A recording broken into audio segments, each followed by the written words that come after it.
അസ്സലാമു ശാന്തിയുടെയും സമാധാനത്തിൻ്റെയും സ്നേഹത്തിൻ്റെയും സാഹോദര്യത്തിൻ്റെയും ചങ്ങലക്കെട്ടുകളിൽ ഒരു സമൂഹത്തെ മുഴുവൻ ബന്ധിച്ച മുത്തു മുഹമ്മദ് മുസ്തഫ സ്വല്ലല്ലാഹു അലൈഹി വസല്ലമ തങ്ങളുടെ ചരിത്രകഥയാണ് ഞാനിവിടെ പറയുന്നത്.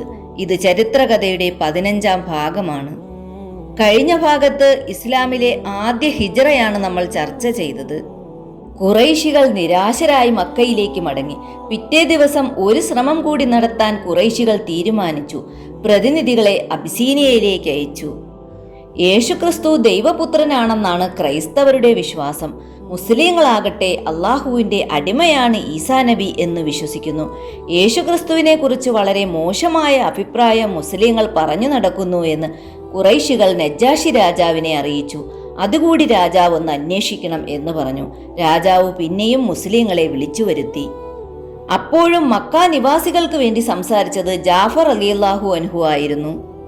യേശുക്രിസ്തു ദൈവപുത്രനാണെന്നാണ് ക്രൈസ്തവരുടെ വിശ്വാസം. മുസ്ലിങ്ങളാകട്ടെ അള്ളാഹുവിൻ്റെ അടിമയാണെന്ന് വിശ്വസിക്കുന്നു. യേശുക്രിസ്തുവിനെ കുറിച്ച് വളരെ മോശമായ അഭിപ്രായമാണ് മുസ്ലിങ്ങൾക്കുള്ളതെന്ന് നജ്ജാശി രാജാവിനോട് ഖുറൈശികൾ പറഞ്ഞു. അതുകൂടി രാജാവ് അന്വേഷിക്കണം. രാജാവ് പിന്നെയും മുസ്ലിങ്ങളെ വിളിപ്പിച്ചു. അപ്പോഴും മക്ക നിവാസികൾക്ക് വേണ്ടി സംസാരിച്ചത് ജാഫർ റളിയല്ലാഹു അൻഹു ആയിരുന്നു. ഈസാ നബി അലൈഹി വസല്ലം അള്ളാഹുവിൻ്റെ ദാസനും റസൂലുമാകുന്നു. ഇങ്ങനെയാണ് ഞങ്ങളുടെ പ്രവാചകൻ മുത്തു മുഹമ്മദ് മുസ്തഫ സ്വല്ലല്ലാഹു അലൈഹി വസല്ലമ തങ്ങൾ ഞങ്ങളെ പഠിപ്പിച്ചത്. ജാഫർ റളിയല്ലാഹു അൻഹുവിൻ്റെ വാക്കുകൾ കേട്ട് നജ്ജാശി രാജാവ് 2ാം തവണയും ഖുറൈശി പ്രതിനിധികളെ തിരിച്ചയച്ചു. ജാഫർ റളിയല്ലാഹു അൻഹുവിൻ്റെ സംസാരം നജ്ജാശി രാജാവിനെ ചിന്തിപ്പിച്ചു. ഈമാനിന്റെ പ്രകാശം ആ മനസ്സിലേക്ക് ഇരച്ചു കയറി. പിന്നീട് നജ്ജാശി റളിയല്ലാഹു അൻഹുവും ഇസ്ലാം മതം സ്വീകരിച്ചു. മുസ്ലിങ്ങൾ അവിടെ വളരെ സന്തോഷത്തോടുകൂടിയും സമാധാനത്തോടുകൂടിയും ജീവിച്ചു. 2 തവണ മുസ്ലിങ്ങൾ അബിസീനിയയിലേക്ക് പലായനം ചെയ്തിട്ടുണ്ട്. അവരിലൂടെ ഇസ്ലാം മത തത്വങ്ങൾ അബിസീനിയയിൽ പ്രചരിച്ചു. നജ്ജാശി റളിയല്ലാഹു അൻഹ മരിച്ച വിവരമറിഞ്ഞപ്പോൾ നബി സല്ലല്ലാഹു അലൈഹി വസല്ലമ തങ്ങൾ അദ്ദേഹത്തിന് വേണ്ടി മയ്യത്ത് നിസ്കരിച്ചു. അസാന്നിധ്യത്തിലുള്ള മയ്യത്ത് നിസ്കാരം. അങ്ങനെ എത്രയെത്ര സംഭവങ്ങളാണ് ആ കാലഘട്ടത്തിൽ നടന്നിട്ടുള്ളത്. ഇനിയൊരു കഥ പറയാം. ഒരു മല്ലന്റെ കഥയാണിത്. മല്ലൻ യുദ്ധത്തിൽ പേരെടുത്ത ആളാണ്. മക്കക്കാർക്ക് സുപരിചിതൻ. പേര് റുക്കാന. ജോലി ഗുസ്തിയാണ്. നല്ല ആരോഗ്യമുള്ളവരും മെയ്വഴക്കമുള്ളവരും റുക്കാനയെ വെല്ലുവിളിക്കും. റുക്കാന വെല്ലുവിളി സ്വീകരിക്കും. അതോടെ ജനശ്രദ്ധയാകർഷിക്കും. ആകാംക്ഷ പരക്കും. ജനം ഉത്കണ്ഠയോടെ കാത്തിരിക്കും. ഗുസ്തിയുടെ സമയം വരുമ്പോൾ കണക്കില്ലാതെ ജനം വന്നു ചേരും. കാഴ്ചക്കാർ ശ്വാസമടക്കി പിടിച്ചിരിക്കും. നിമിഷങ്ങൾക്കകം ഗുസ്തി തുടങ്ങും. ജനം നോക്കി നിൽക്കെ എതിരാളിയെ റുക്കാന എടുത്തെറിയും. പ്രതിയോഗിയെ നിലംപരിശാക്കി റുക്കാന വിജയം വരിക്കും. ജനം ആർത്തുചിരിക്കും. ആഹ്ലാദത്തിന്റെ ആരവം. റുക്കാനയെ തോൽപ്പിക്കാനാവില്ല ഒരു മല്ലനും. റുക്കാനയോട് വിജയിച്ച ഒരു മല്ലനും മക്കയിലില്ല. അങ്ങനെ തന്നെ വിശ്വസിച്ചു മക്കക്കാർ. ഒരു ദിവസം നബി സല്ലല്ലാഹു അലൈഹി വസല്ലമ തങ്ങൾ ഒരു മലഞ്ചെരുവിലൂടെ നടന്നു നീങ്ങുകയായിരുന്നു. മനം നിറയെ ചിന്തകൾ, വിനയം നിറഞ്ഞ മുഖം. പതിയെ നടക്കുകയാണ്. എതിർ ദിശയിൽ നിന്ന് വേറൊരാൾ നടന്നു വരുന്നു. ആരാണ്? ഗുസ്തിക്കാരൻ റുക്കാന. ആ നിൽപ്പു തന്നെ കാണണം. നെഞ്ചു വിരിച്ച് നീണ്ട കൈകൾ വീശി അങ്ങനെ പോരാളിയെപ്പോലെ നടന്നു വരികയാണ് റുക്കാന. റുക്കാന നടന്നു വരുന്ന വഴിയിൽ ആരും നിൽക്കാറില്ല. പെട്ടെന്ന് മാറിക്കളയും.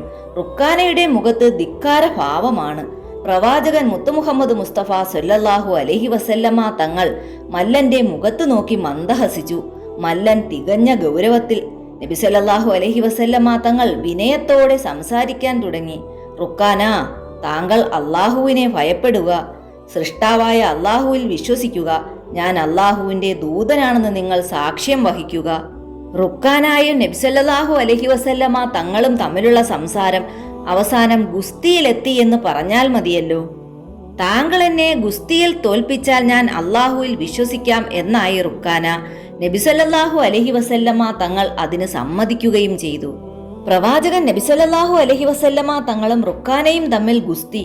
കേട്ടവർക്ക് അതിശയം, ശത്രുക്കൾക്കു തമാശ. ആളുകൾ കൂടി ഗോതയൊരുങ്ങി. മൽപ്പിടുത്തം തുടങ്ങി. പ്രതിയോഗികൾ ഏറ്റുമുട്ടി. ഇത് വിചാരിച്ചതുപോലെയല്ല. അല്ലമീൻ ചില്ലറക്കാരനല്ല. നല്ല മല്ലൻ തന്നെയാണ്. ശക്തിയുമുണ്ട്. നിമിഷങ്ങൾ കടന്നുപോയി. അല്ലമീൻ തകർന്നു വീഴുന്നത് കാണാൻ ശത്രുക്കൾ കാത്തിരുന്നു. പൊട്ടിച്ചിരിക്കാനും ആഹ്ലാദിക്കാനും കാത്തിരുന്നവർ ഞെട്ടിപ്പോയി. റുക്കാന മലർന്നടിച്ചു വീണുകിടക്കുന്നു. വീണുകിടക്കുന്നിടത്തു നിന്ന് എഴുന്നേറ്റു റുക്കാന പറഞ്ഞു, ഒരു പരാജയം, അത് സാരമില്ല. ഒരിക്കൽ കൂടി ഗുസ്തിക്ക് തയ്യാറുണ്ടോ? നബി സല്ലല്ലാഹു അലൈഹി വസല്ലമ തങ്ങൾ സമ്മതിച്ചു. പിന്നെയും ഗുസ്തി നടക്കുകയാണ്. ശക്തമായ പോരാട്ടം. ശത്രുക്കൾ ശ്വാസമടക്കി പിടിച്ച് കാത്തിരിക്കുകയാണ്. വീണ്ടും ഞെട്ടി. റുക്കാന വീണ്ടും തളർന്നു വീണു. തളർന്നു വീണടുത്ത് നിന്ന് എണീറ്റ് റുക്കാന ഒരിക്കൽ കൂടി ഗുസ്തിക്ക് തയ്യാറുണ്ടോ എന്ന് നബി സല്ലല്ലാഹു അലൈഹി വസല്ലമയോട് ചോദിച്ചു. നബി സല്ലല്ലാഹു അലൈഹി വസല്ലമ തങ്ങൾ സമ്മതിച്ചു. മൂന്നാം തവണയും ഉഗ്രമായ പോരാട്ടം. മൂന്നാം തവണയും റുക്കാന പരാജയപ്പെട്ടു. റുക്കാന, നിങ്ങൾ സത്യസാക്ഷ്യം വഹിക്കുന്നില്ലേ? നബി സല്ലല്ലാഹു അലൈഹി വസല്ലമ തങ്ങൾ റുക്കാനയോട് ചോദിച്ചു. ഇത്തവണ റുക്കാനയുടെ ചുണ്ടുകൾ ചലിച്ചു. അഷ്ഹദു അൻ ലാ ഇലാഹ ഇല്ലല്ലാഹ് വ അഷ്ഹദു അന്ന മുഹമ്മദർ റസൂലുള്ളാഹ്. ആരാധനയ്ക്കർഹൻ അല്ലാഹു അല്ലാതെ വേറൊരു ഇലാഹില്ലെന്നും മുഹമ്മദ് അവന്റെ റസൂലാണെന്നും ഞാനിതാ സാക്ഷ്യം വഹിച്ചുകൊള്ളുന്നു. റുക്കാന റളിയല്ലാഹു അൻഹു എന്ന മല്ലയുദ്ധ വീരൻ ഇസ്ലാമിന്റെ വിനീതനായ അനുയായിയായി തീർന്നു. അങ്ങനെ എത്രയെത്ര സംഭവങ്ങൾ. മക്കയിലെ ധീരനായ ചെറുപ്പക്കാരനാണ് ഹംസത്തുൽ ഖറാർ റളിയല്ലാഹു അൻഹു. അബ്ദുൽ മുത്തലിബിന്റെ മകൻ, അബ്ദുള്ളയുടെയും അബൂ ത്വാലിബിന്റെയും സഹോദരൻ. ഹംസ റളിയല്ലാഹു അൻഹു ധീരനായ യോദ്ധാവാണ്. ഇടയ്ക്കിടയ്ക്ക് നായാട്ടിന് പോകും. ഇടയ്ക്ക് നായാട്ടിന് പോയി വൈകുന്നേരം മടങ്ങി വരവേ വഴിയരികിൽ വെച്ച് ഒരു പരിചാരികയെ കണ്ടു. അവരുടെ മുഖം ദുഃഖം കൊണ്ട് വാടിയിരിക്കുന്നു. ഹംസ റളിയല്ലാഹു അൻഹു അവരോട് കാര്യം തിരക്കി. അവർ ദുഃഖം കലർന്ന സ്വരത്തിൽ പറഞ്ഞു, താങ്കൾ ധീരനാണ്, യോദ്ധാവാണ്, എന്നിട്ട് എന്തു കാര്യം? എന്താ സംഭവം? ഹംസ റളിയല്ലാഹു അൻഹു പിന്നെയും ചോദിച്ചു. താങ്കളുടെ സഹോദരപുത്രനല്ലേ മുഹമ്മദ്? അബൂജഹൽ ഇന്ന് എന്തൊക്കെയോ ചെയ്തു കൂട്ടിയത്. ഹംസ റളിയല്ലാഹു അൻഹു ഒന്ന് ഞെട്ടി. മക്കയിലെ സംഭവങ്ങളൊക്കെ ശ്രദ്ധിക്കാറുണ്ട്. സഹോദരപുത്രന്റെ വാക്കുകൾ കേട്ടിട്ടുണ്ട്. അതൊക്കെ ശരിയല്ലേ എന്ന് തോന്നിയിട്ടുമുണ്ട്. പക്ഷേ അതിൽ ചേർന്നിട്ടില്ല. അബൂജഹൽ എന്തു ചെയ്തു എന്റെ സഹോദരപുത്രനെ മുഹമ്മദിനെ? ഹംസ റളിയല്ലാഹു അൻഹു ചോദിച്ചു. ആ പരിചാരിക മറുപടി പറഞ്ഞു. പ്രവാചകനെ ചീത്ത പറഞ്ഞു, ആക്ഷേപിച്ചു, പിന്നെ തലയിൽ മണ്ണ് വാരിയിട്ടു. താങ്കൾ അത് കണ്ടു നിന്നോ? ഹംസ റളിയല്ലാഹു അൻഹു ചോദിച്ചു. എനിക്കെന്തു ചെയ്യാൻ കഴിയും? ഞാൻ അബലയല്ലേ? കണ്ട് സഹിക്കാനല്ലേ കഴിയൂ? ഹംസ റളിയല്ലാഹു അൻഹുവിന്റെ മുഖത്ത് കോപം ഇരച്ചു കയറി. ഈ ധിക്കാരം പൊറുക്കാൻ കഴിയില്ല. തന്റെ സഹോദരപുത്രന്റെ തലയിൽ മണ്ണ് വാരിയിടാൻ ഇവന് എന്തധികാരം? കയ്യിൽ അമ്പും വില്ലുമുണ്ട്. നേരെ കഅബയുടെ അടുത്തേക്ക് കുതിച്ചു. അവിടെ വെച്ച് അബൂജഹലിനെ കണ്ടു. അബൂജഹൽ എന്ന് അലറിക്കൊണ്ട് വിളിച്ചു. ഇനി എന്റെ സഹോദരപുത്രനെ ഉപദ്രവിക്കുമോ? ഏകനായ അള്ളാഹുവിലേക്ക് ജനങ്ങളെ ക്ഷണിച്ചതാണോ എന്റെ മുഹമ്മദ് ചെയ്ത തെറ്റ് എന്ന് ചോദിച്ച് അബൂജഹലിനെ മർദ്ദിച്ചു. എന്നിട്ട് വിളിച്ചു പറഞ്ഞു, അബൂൽ ഹക്കം, കേട്ടോളൂ. അള്ളാഹു അല്ലാതെ വേറൊരു ഇലാഹില്ലെന്നും അവന് വേറെ പങ്കുകാരനില്ലെന്നും മുഹമ്മദ് അവന്റെ റസൂലാണെന്നും ഞാൻ സാക്ഷ്യം വഹിക്കുന്നു.